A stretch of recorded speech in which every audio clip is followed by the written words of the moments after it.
ay isugu yimaadaan dadka Soomaaliyeed oo dhan oo ah gogol Soomaaliyeed oo fidsan oo madaxweyne qaarmeed oo nabadoon ah uu fadhiyo ma noqon doonto meel koox gaar ah meel team gaar ah ay maamushaan ee waxay noqon doontaa gurigii ummadda sida magacu u ahaa waxaan ballan qaadayaa inaan noqon doono madaxweyne u madax bannaan go'aan qaadashadiisa oo aan gadaal laga hagin oo aysan wadan koox ama dawlad shisheeye oo go'aanada hay'adaha dastuuriga la wadaagi doona hay'adaha qaranka oo keliya walaalayaal waa muhiim in hoggaanka dalka uu madax bannaan yahay oo uu ka madax bannaan yahay koox oo uu ka madax bannaan yahay dawlad shisheeye oo uu yahay hoggaan Soomaaliyeed oo ku dhaqma mabaadi'da iyo nidaamka ummadda Soomaaliyeed kobcinta dhaqaalaha si loo adkeeyo mustaqbalka dalkeena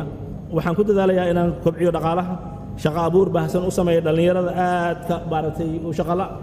oo 75% ah oo qaarkood tahriib iyo xagjirnimo ay galaan annagoo xoogga saarayna khayraadka dalkeena oo ay nagu maneystay sida beeraha xoolaha iyo badda xiriirka dibadda waxaan soo celinaynaa in dad uu maarat ehel u ah siyaasadda dalka ay hagaan siyaasadda oo ay xiriir wanaag la yeeshaan dawladaha dariska xiriir wanaagsan la yeeshaan dawladaha kale ee maaratay Soomaaliya danaha kale xiriirkaas oo noqdo mid siman oo aleeyahay aanan ahayn maaratay mid dawlad ay dawlad kale proxy wax loo yaqaan u noqoto Soomaaliya cidna proxy uma aha waa dal xor ah oo xalaal ah oo leh maaratay dastuur iyo nidaam dawli ah arrimaha Soomaalinimo waxaan isleeyahay dawladda federaalka Soomaaliya waa hay'adda kaliya ee ummadda Soomaaliyeed meel walba ay joogaan ay wadaagaan dawladda federaalka Soomaaliya aniga aan hogaamiyo waxay matalaysaa muwaadinka Soomaaliyeed meel kasta uu joogo baahidiisa dhibaatadiisa danihiisa la tacaalkiisa ama qaxooti meel kale ha ku ahaado ama waddan kale ha deganaado waxaan sameynaynaa barnaamij lagu soo dabaali doono Soomaalidu inay yeeshaan waddan ay u soo laabtaan oo soo dhaweeya oo barnaamij leh oo maaratay dantooda ilaaliya waxaan isleeyahay waqtigii dalku uu hagi lahaa qof aqoon-yahana oo daacada oo dawladnimada yaqaan waa la gaaray waqtigii maaratay ila meerayso oo ummadda Soomaaliyeed dhibaatada iyo maaratay xiriir ay ku jirto waa laga baxay tiihii 30 sano soo jiray waa uu dhamaaday hadduu Ilaahay yiraahdo xildhibaan senator dooro qof ehel u ah dawladnimada dooro qof daacada dooro qof cadaalad yaqaan dooro qof aqoon leh dooro Cabdinuur Sheekh Maxamed wabillahi tawfiiq wassalaamu alaykum wa rahmatullahi wa barakaatuh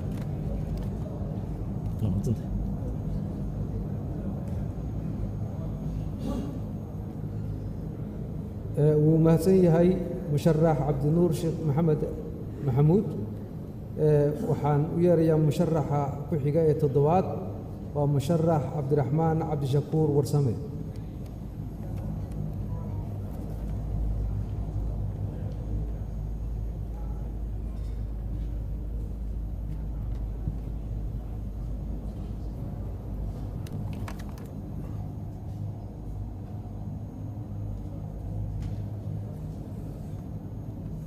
بسم الله الرحمن الرحيم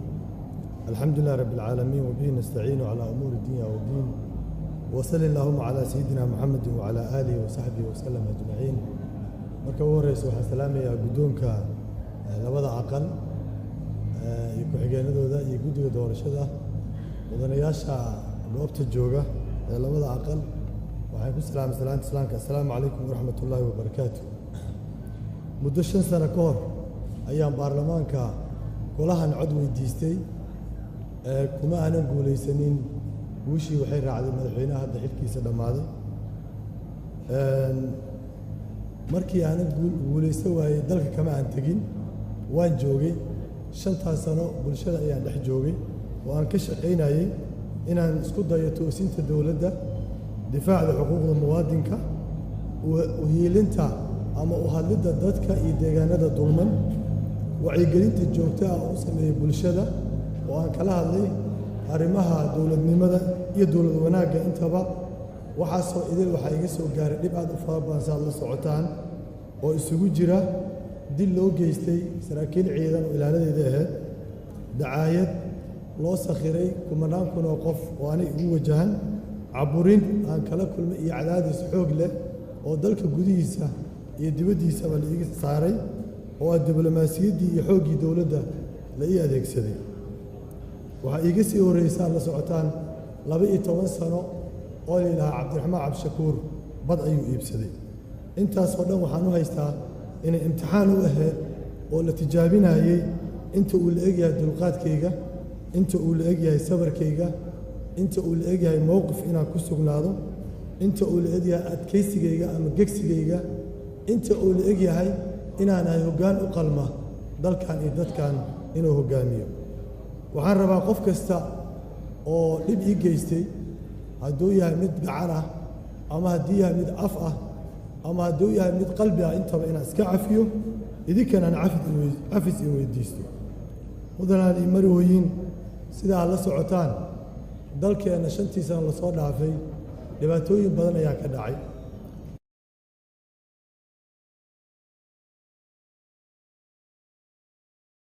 socotaan boosaaso colaadaa ka dhacday dhuusamareeb colaadaa ka dhacday beledweyne colaadaa ka dhacday xamar dagaalaa ka dhacay gedo waa ka dhacay baydhabo waa ka dhacay meel kasta waxaan dhihi karnaa oo caasimad dowlad goboleed ah iyo caasimadda soomaaliyaba ama caasimadaha labaadba oo dowlad goboleedyada dagaallo ayaa ka dhacay dagaalladaas waxay salka ku hayaan siyaasad ma aha dagaallo hadda qabiilooyin isdagaaleen waa dagaallo siyaasad la isku dagaalay sidaas daraaddeed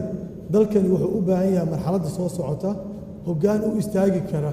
dalkaas inuu dib u heshiisiinka dhex abuuro isugu yeera 5 sanoo la soo dhaaftay waxaan u taagnayn oo halkudhig noo ahaa oona ku celcelinayna mar walbaba dalkan in lagu wadi karo is-ogol iyo talada guddoonkeeda loogu midaysan yahay taas ayaana keentay barnaamijka siyaasadeed ee aan soo bandhignay in hor yaalla inuu aasaas u yahay wax la yidhaahdo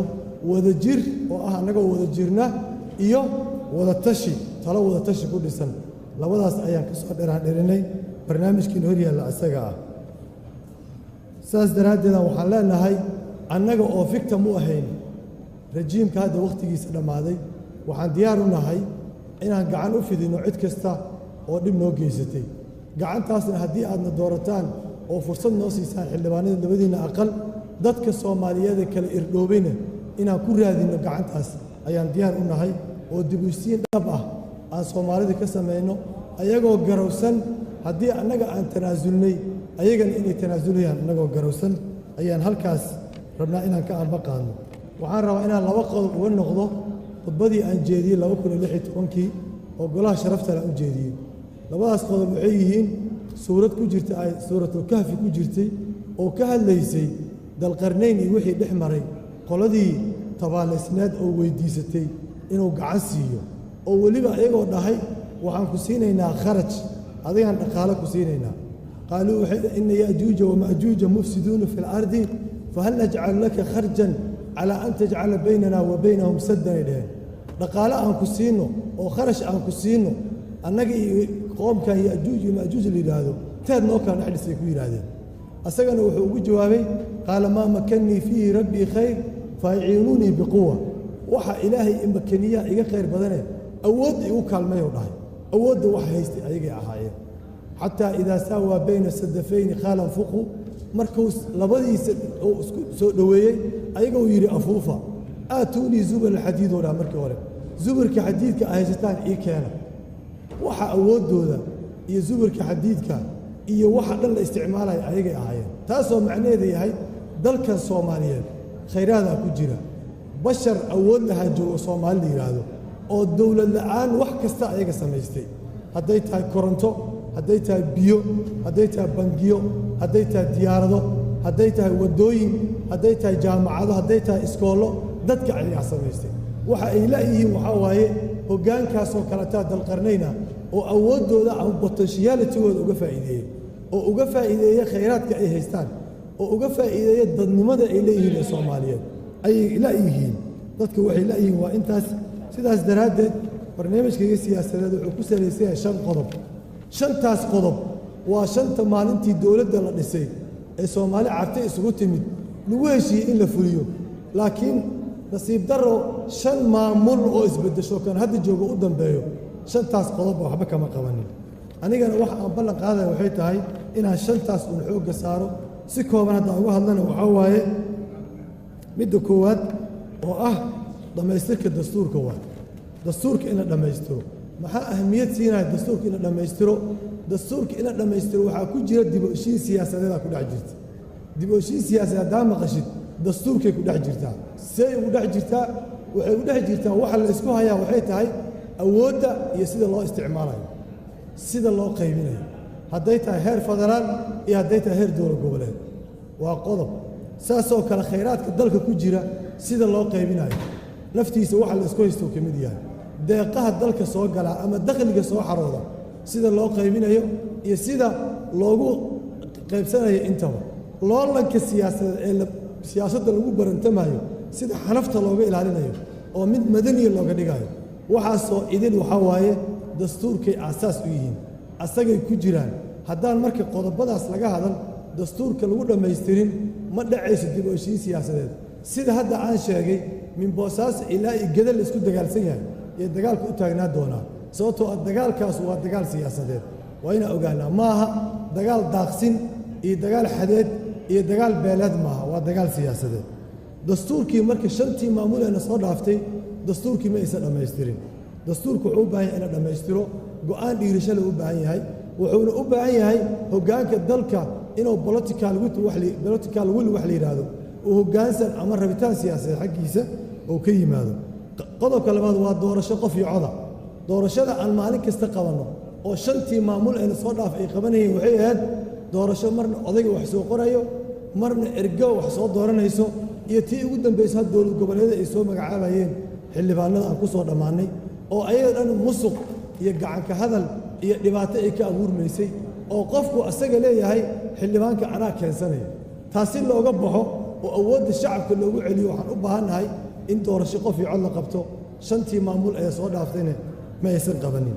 midda saddexaad waa dhismaha ciidan qaran marka aan leenahay waa ciidan Soomaali u dhan tahay gobolladeeda iyo qabaa'isheeda ay u dhan tahay waa ciidan siyaasadda ka madax bannaan oo dastuurkii sharciga ilaalinayo ma aha keliya dareeskiisa inuu qurxan yahay mishaarna inuu qaato maaha waa ciidan xeryo ciidan ku jiro waaye ee xaafadaha aan ugula noolayn oo jidadka aan taagnayn ciidankaasaa la yidhaahdaa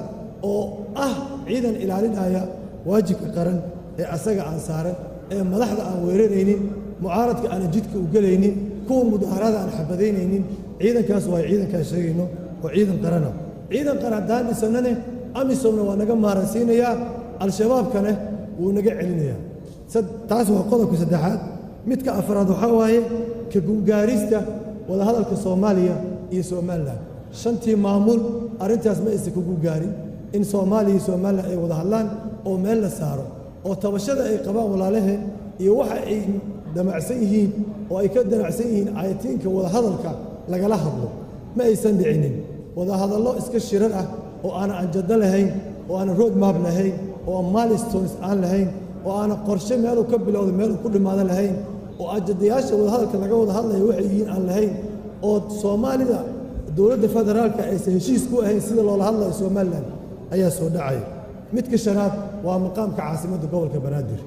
oo ah in meel la saaro magaalo 3 milyan ku nooshahay oo meeyarkeeda maalin kasta madaxtooyada laga soo magacaabayo oo dakhligeeda iyo canshuurteeda aan loo qaybinaynin service lagu qabanaynin dadkii ay ka imaanaysay ee reer Muqdisho waayo qodobka shanaad shantaas qodob oo halbowlow ah dib u dhiska dowladnimada shantii maamul ee la dhaafay ma aysan qabanin barnaamijkayga si faahfaahsan ayay ugu taallaa ayna ugu qoran tahay inaan wax ugu qaban doono walaalayaal dalkan wuxuu u baahan yahay hoggaan adkaysi iyo dulqaad leh hoggaan karti u leh inuu dadka ka soo horjeeda aqbali karo hoggaan karti u leh inuu dadka inta ka ra'yi duwan xamili karo hoggaan karti u leh inuu baarlamaanka uu ka ra'yi duwanaan karo sidaa ogtihiin labada aqal ee baarlamaanka dastuurkeenna annaga iyo dowladnimadeenna waxaa asaas u ah baarlamaanka waa parliamentarian ma aha presidential ma aha system oo madax ka noolahe ma aha systemka waa system parliamentarian sidaas daraaddeed sovereignty-ga ama waxa siyaadada la yidhaahdo madax bannaanida qaran waxay taallaa baarlamaanka ayay taallaa taas ayaana qasab ka dhigaysa in baarlamaanka uu noqdo awoodda ugu sarraysa madax kasta ee timaaday dalka ee soo martay baarlamaanka waa awood tireen waxay ku awood tireen inay guddoomiyaasha baarlamaanka iska beddelaan inay madaxdii la shaqaynayso ra'iisul wasaarayaasha iska beddelaan inay xukun ka tuuraan haddii ra'iisul wasaaraha kale ra'yi duwanaadaan hadday guddoomiyaha baarlamaanka ra'yi duwanaadaan inay xil ka tuuraan saas ayaana instability ama xasilooni darro siyaasadeed oo dalku soo wajahaya wuxuu u baahan yahay dalkani saan sheegay hoggaan dulqaad leh hoggaan aan laga cabsanayn laakiin laga heebaysanayo u baahan yahay wuxuu u baahan yahay hoggaan aan loo guulwadaynaynin laakiin la ixtiraamayo ixtiraamka dadka inaad ka kasbato ayaa la rabaa ee inay kuu durbaantumaanay kuu guulwadayaan lama rabo hoggaan dulqaad leh hoggaan dhimrin leh hoggaan turis leh hoggaan tawaaduc leh tawaaduc ereyga ugu muhiimsan waaye tawaaduca muxuu yahay waa inaa ruuxa liidarka ama hogaamiyaha qaladaadkiisana uu aqbali karo oo garashiyo ka bixi karo tabartiisa iyo nuqaada dacfigiisa ama meelaha uu ku liitan uu garanayo oo cid ka caawisa uu heli karo walaalayaal adduunka aan joogno maanta adduunkii hore maaha waa adduun tartankiisa oo batay tartankiisa oo xoogaystay khudbadii ugu horreysay 16 waxaan ku sheegay inay nagu soo socoto geopolitics ama loojman juqraafi siyaasadeed oo khaliijka nooga imaanayo sanad markay dowladda joogtay mushkiladaas way qabsatay khudbadii baarlamaanka uga digay midka hadda ka digaya waxay tahay loolanka geopoliticska ee adduunka markaa nooga imaanayo mad khaliijka keliya maaha ee siraaca ama loolanka u dhexeeyo shiinaha iyo maraykanka nooga imaanayo oo uga nooga imaanayo yurub oo isku dhinaca iyo maraykan iyo shiina nooga imaanayo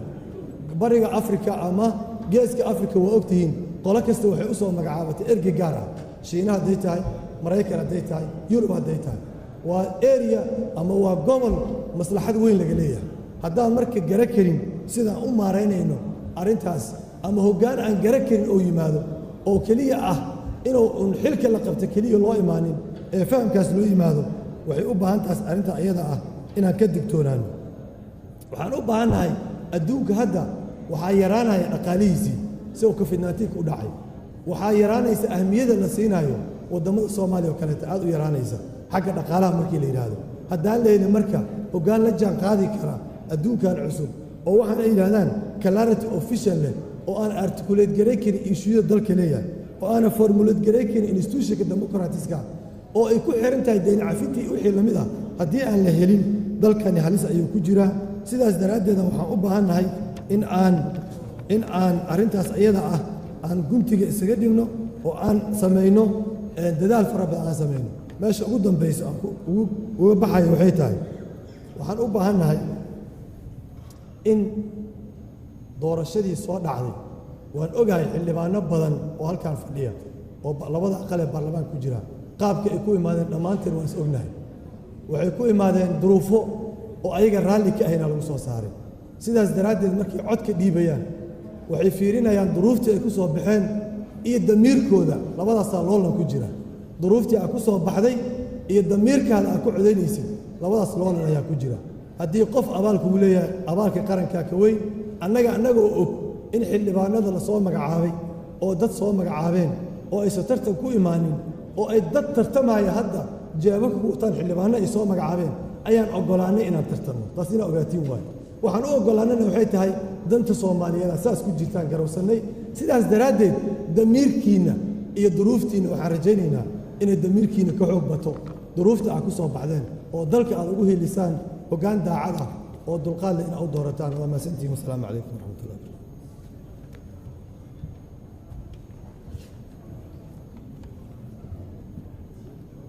waa mahadsan yahay musharax cabdiraxmaan cabdishakuur warsame waxaan markana u yeerayaa musharaxa xiga cabdiraxmaan macalin maxamed cabdiraxmaan